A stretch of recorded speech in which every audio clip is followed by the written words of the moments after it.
very different from the experiments we saw earlier.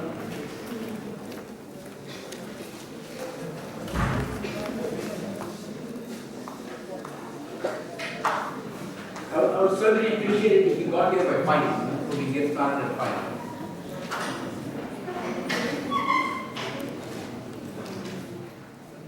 Could you oblige me by sitting down quickly, please? Yeah. So we already saw last time there's a big difference between the typical absorption experiment which we saw earlier, both rotational spectroscopy and vibration spectroscopy, where the absorption basically involved a dipole-driven transition. Whereas the scattering experiment, which is what Raman is all about, we saw that the process that is actually driving the experiment is not a dipole moment change, it's actually a polarizability change. And that is one of the reasons why we saw that certain vibrations which could not be seen in a typical infrared absorption experiment because there was no change in the dipole moment, actually could be seen in the scattering experiment because there was a change in the polarizability. So the symmetric stretch of carbon dioxide, for example.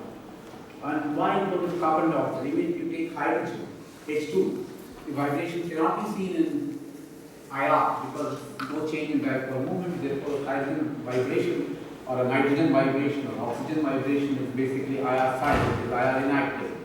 However, the same vibration will show up in Raman simply because there is a change in the polarizability of the molecule as the molecule vibrates. So, vibrations or rotations or molecular properties that you could not see in a typical microwave absorption or an infrared absorption experiment can oftentimes be seen in a Raman experiment simply because you are probing polarizability changes and you are not probing dipole moment changes. That was one big difference.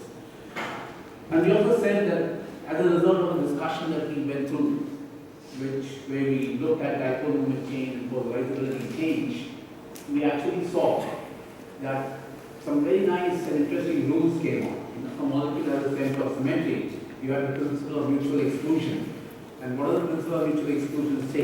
If you have a molecule with a center of symmetry, then any infrared vibration cannot be seen in Raman, and any Raman active vibration cannot be seen in infrared. And if you see this mutual exclusion in operation, then immediately you know that you are dealing with a molecule with a center of symmetry.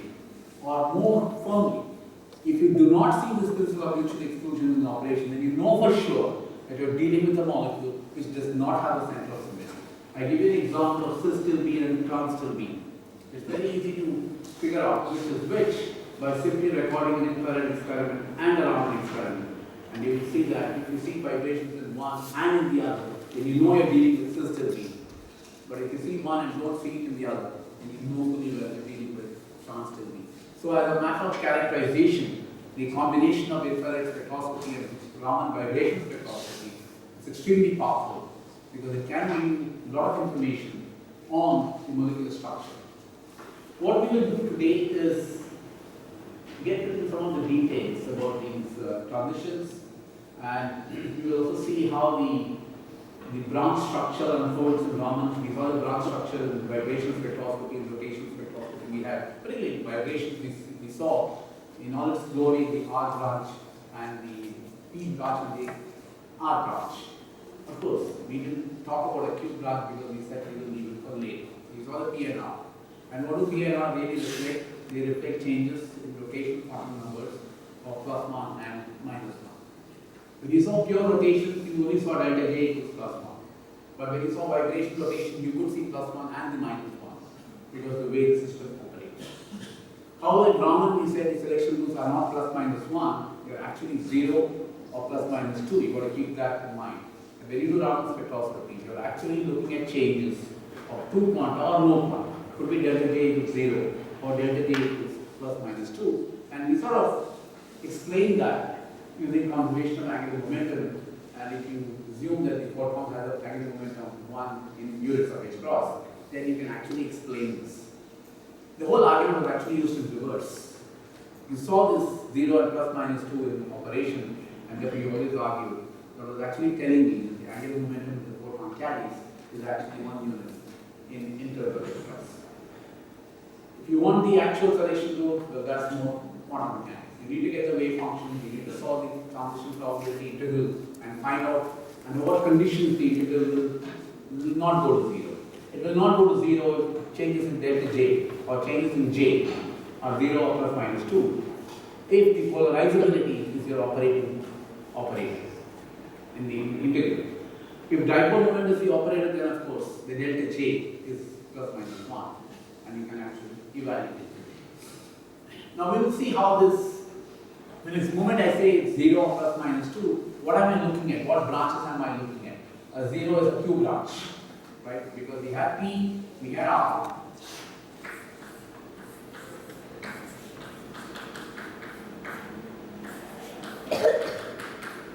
Q over here and it becomes very zero, which you couldn't see in a pure rotation spectrum, at least for the systems that we were looking at. There are other systems which will show you a Q branch, but we didn't get into those complications. If you look at HCl, you look at carbon monoxide, you will see that it's basically a P branch and R branch within the spectrum. I will show you the spectrum. The moment you say I'm going to look at changes of plus minus 2, what happens?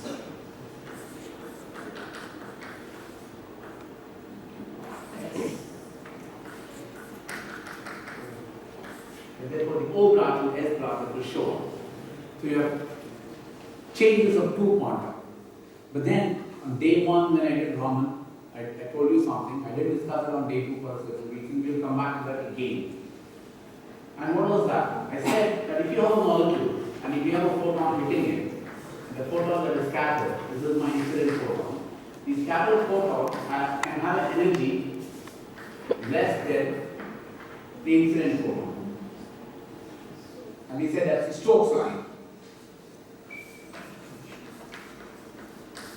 This is something very similar to what you saw in a fluorescence experiment that you did in the laboratory.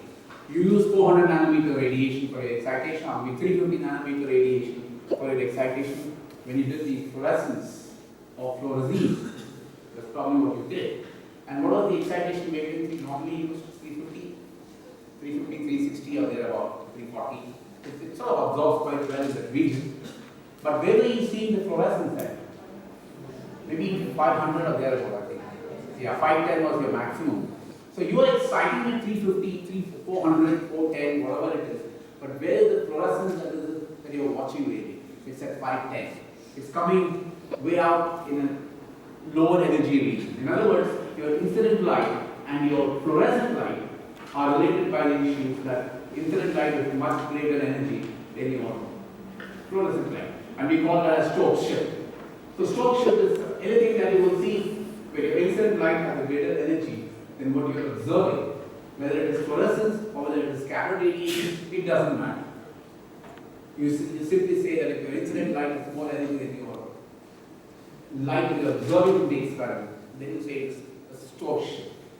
You will never see in fluorescence experiment, under normal conditions, a situation in which your fluorescent beam is going to have a higher energy than your incident beam. It's not possible because you'll have energy conservation issues that will come in there. And therefore, it's always going to be fluorescent beam is going to be less energy than your incident beam. You'll always see Stokes shift, and that is something extremely common. The rule of the day as far as fluorescence spectroscopy is concerned. However, if you do Raman spectroscopy, it's quite likely your scattered radiation actually has energy that's greater than your incident radiation. So you could shine 400 nanometers light on your sample, and it is quite likely that what you get out of it may be 380 nanometers, meaning it's high energy. And we said that's your anti-Stokes.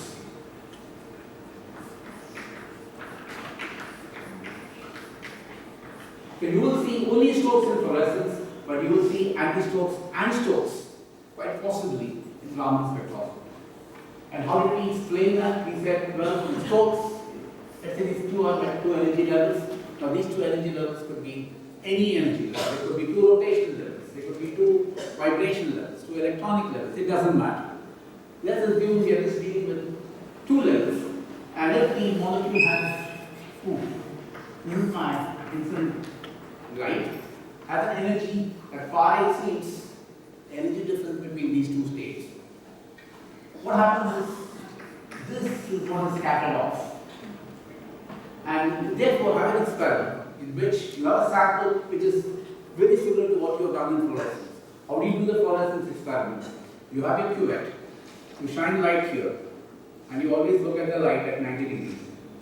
Why are you looking at 90 degrees? It would be dumb to look at it in this direction, because there is this incident beam that's coming in here, and that's going to literally scorch your detector. So it's almost like trying to look for a candle with the sun behind you. You don't want to see a candle. That's the reason why you don't want to have the detection in this region. You're going to be looking at this region, where there is no incident beam that's going to mess up your experiment. Very simple experimental issue. How do you do, Raman? Exactly the same thing. I send light in this direction, and I'm looking at the scattered radiation in this direction. Just like fluorescence. In fluorescence too, you could have looked at the light in any direction you wanted. You could have suspended yourself up in the air and looked at it from the top if you wanted. There's no problem. Because the light is going to be sent off in all different directions. It's an ease of operation that you're looking at it in this particular direction. Same thing. Your scattered radiation is going to go off in all different directions. You choose to look at it at 90 degrees, and that's what you will do. In fact, you could use your fluorescence spectrometer that you used to look at the fluorescing spectrum to do Raman spectrum if you want to. And in fact, I did mention it to somebody in your next class maybe. I will come down and we will actually put water in there and look at the Raman spectrum of water using the fluorimeter. Because the experimental arrangement for the two systems are identical. Shine light this way, look at the light this direction. If the molecule fluoresces, you are actually looking at fluorescence. The molecule does not fluoresce and it's only going to show you scattered radiation, then you are looking at Raman spectroscopy. And we already saw that. If the molecule fluoresces, you are actually sunk as far as Raman spectra is concerned. Because the fluorescence is going to be so intense that you will never be able to pick out your Raman lights. But if the molecule is not fluorescing, such as water, if I shine 400 nanometer light or 380 nanometer light into water, there's going to be no fluorescence from water. All you will see is scattering. And all you will see is the Raman spectrum that the water will show you under those conditions. In fact, when you take your fluorimeter and you want to check whether it is working right, you want to check whether your wavelengths are all correct, all you do is you put water in there and you record the Raman spectrum of water under those conditions and make sure the machine works. And then you go back to doing your fluorescence experiment. The point I'm trying to make is the experimental arrangement is identical for these two experiments. So when I do this experiment, all I do is I know what my incident radiation wavelength is. I know what my scattered wavelength is. And if I calculate the energy of these two, and I subtract the two, what is the energy I'm really coming up with? I'm actually coming up with the energy of the state. Therefore, energy of phi incident minus energy of phi scattered actually is telling me what the energy difference between the two states are in this model. In fact, in one of the assignments that I gave you, in the last one, I actually asked you to calculate this. So if I gave you, let us say, if this was, let's say, phi incidence as lambda equals 400 nanometers. In terms of wave numbers, that is going to be 25,000 wave numbers. So I'm actually shining light at 25,000 wave numbers. Supposing this distance is 100 wave numbers, or this energy spacing between these two levels is 100 wave numbers. What are you going to see in this direction? The phi scattered would have to be 25,000 minus 100, which is going to be 24,900.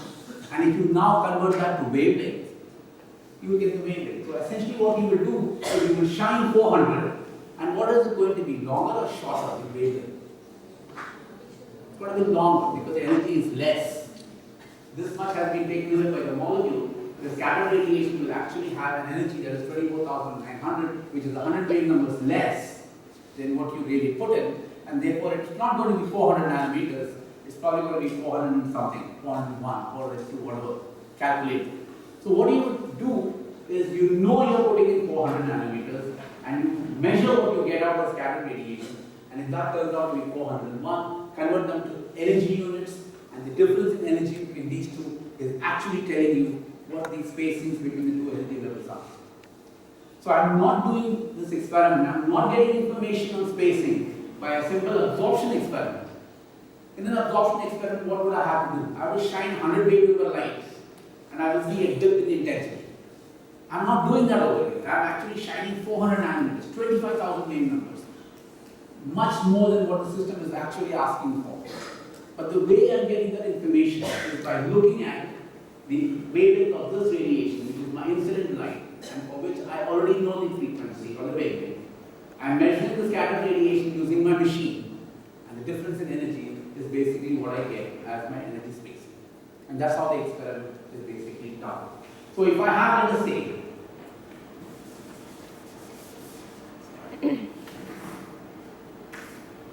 four levels. This is, let us say, 10 wave numbers. This is, let us say, 30 wave numbers. And this spacing is, let us say, another 40 wave numbers. Just making it up. I start from here and I get here. What happens? It's a 10 wave number spacing. And therefore, if my incident radiation is 25,000, my scattered radiation is just going to be 10 wave numbers less, 90.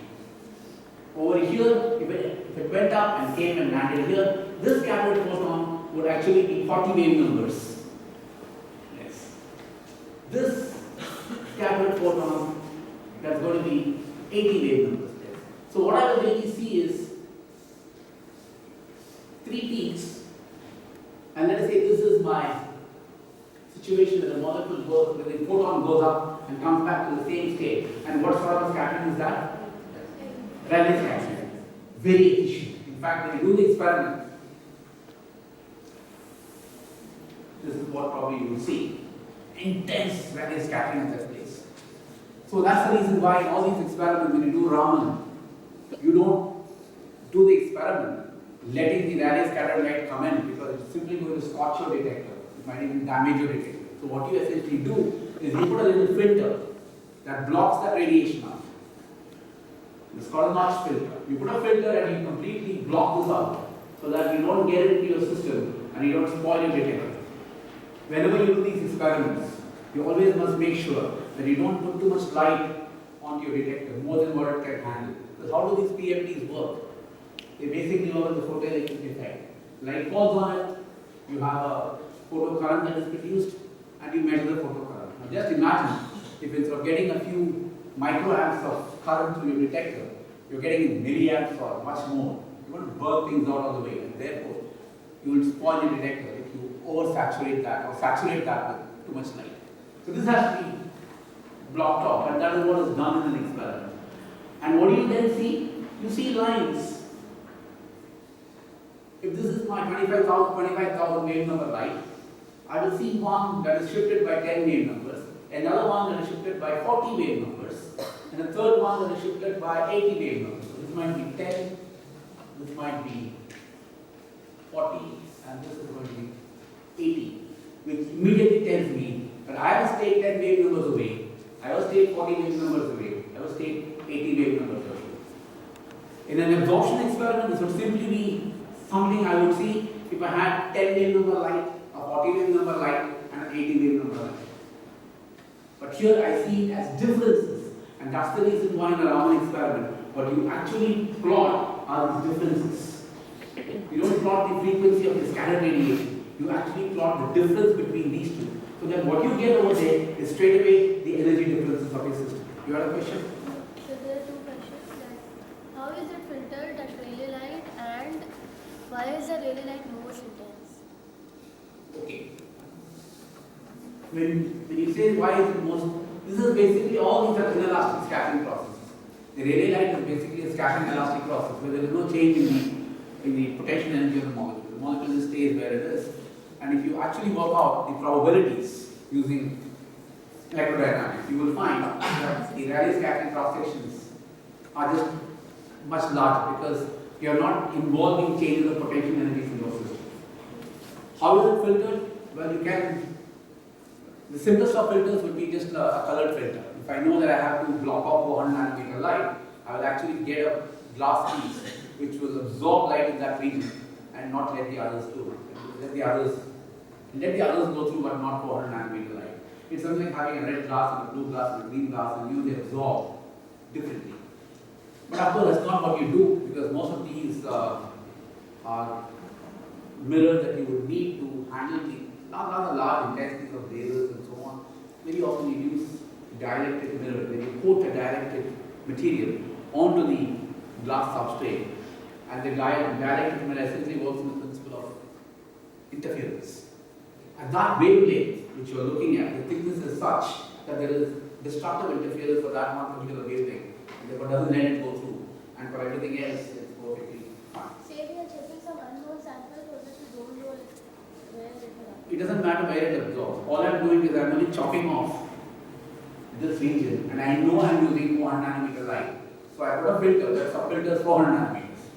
I'm not filtering anything else out, and therefore if I don't know where the spectra is coming, I'm perfectly okay, because I'm not chopping anything out in this region. So, yeah. What is the length of these lines telling us? Which is this length? Length, what is the length? When you say length, you're talking about the height, right? The height is basically telling me about the intensity. How much is the scattering probability? If this fellow is, I've artificially put this line to be greater than this one. It simply means that the probability of the molecule jumping from this level to this level is greater than the probability of the molecule jumping from this level to this level. If you go back and look at your rotational spectra, we said one thing, right? The intensities are all very different. And why are they all very different? They're all very different because of the cross sections. And in that case, the cross section of the probability was essentially due to the population. And that's the case here also. The population will play a very important role in determining what the intensity of the peak is going to be for a given transition. So these will be intensities that are dependent, that actually can be calculated by those integrals I keep throwing at you all the time.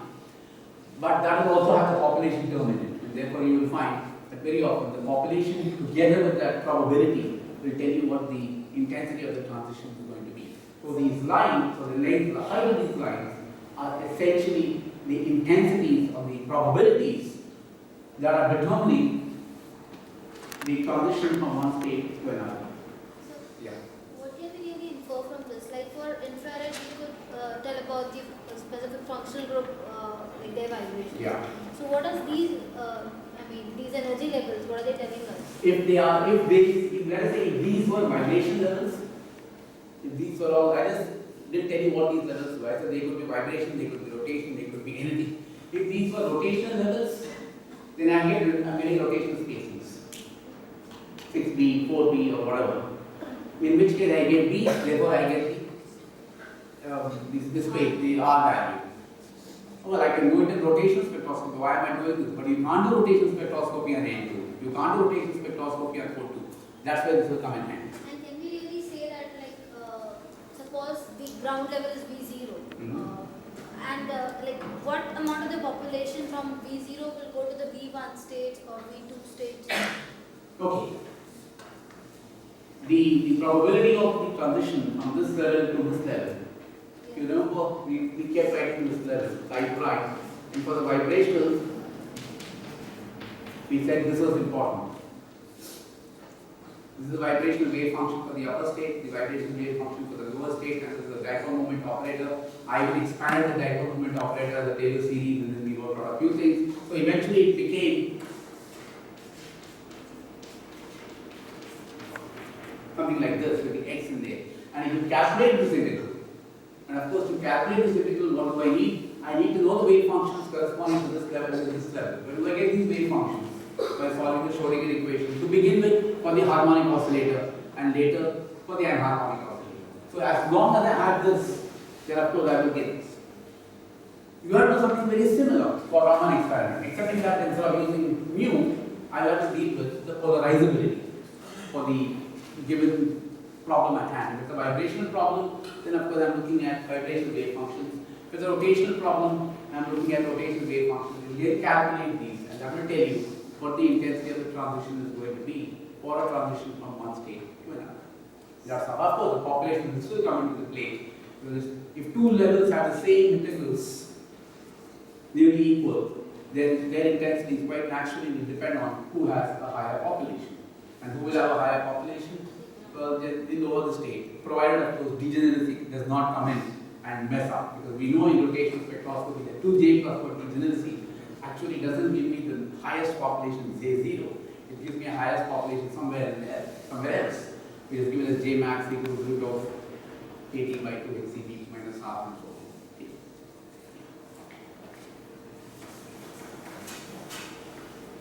So let's see.